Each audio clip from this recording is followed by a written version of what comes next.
À 48 ans, et après presque 30 ans de carrière, elle fait figure de femme forte dans le cinéma français, multi-récompensée, reconnue par les plus grands réalisateurs étrangers. Marion Cotillard choisit désormais ses rôles avec soin.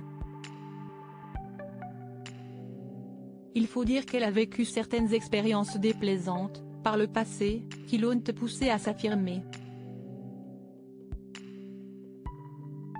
Une actrice engagée.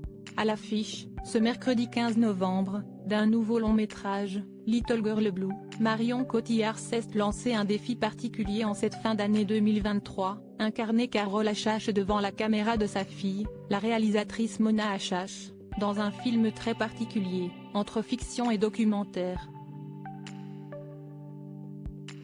Mais surtout tenter de raconter le passé difficile de cette femme, victime notamment d'agressions sexuelles dans les années 70 et 80. Autrice, celle-ci s'est finalement suicidée en 2016 et c'est au travers de ces photos que la réalisatrice et l'actrice ont pu replonger dans son histoire. Mais au travers de sa vie, c'est un combat qu'elles ont décidé de mener, celui pour le droit des femmes, loin d'être terminé.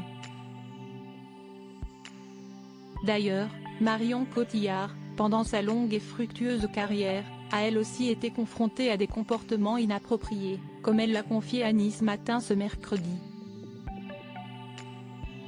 Il y a beaucoup d'hommes que j'ai dû repousser et remettre en place.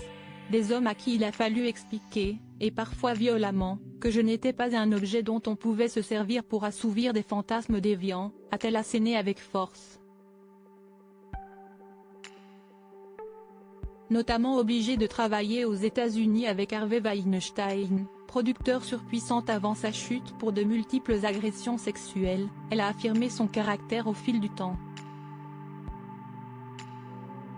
Éprouver sa force dans ses projets, toujours minutieusement choisis, sur mes choix artistiques, j'ai eu la chance qu'on m'offre des rôles d'une grande complicité en sachant qu'il y a toujours une faiblesse chez quelqu'un de fort et une force qui sommeille chez quelqu'un de faible, a-t-elle remarqué. Tout, un combat de plusieurs générations, un combat qu'elle mène aussi pour ses enfants, nés de son histoire d'amour avec Guillaume Canet, et notamment sa cadette, Louise, qui n'a que 6 ans et demi mais qui pourrait bien suivre ses traces dans quelques années.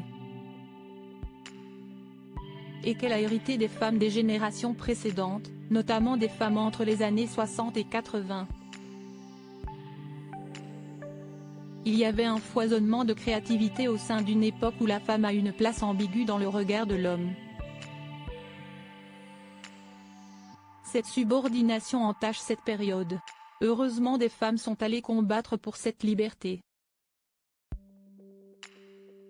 Aujourd'hui, même si le chemin à parcourir est encore long, on est considéré d'une autre manière, a-t-elle expliqué dans la même interview. Avant de poursuivre, mais il a fallu se battre.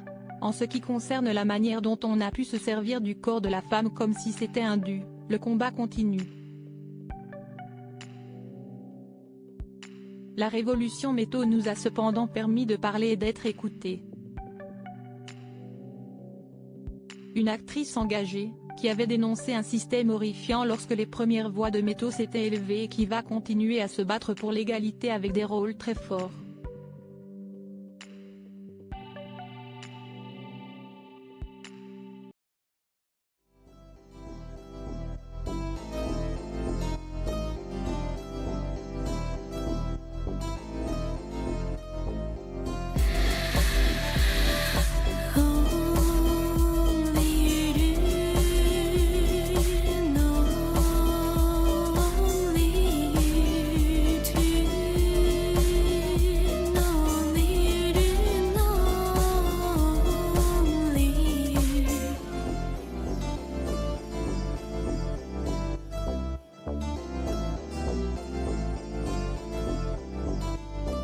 To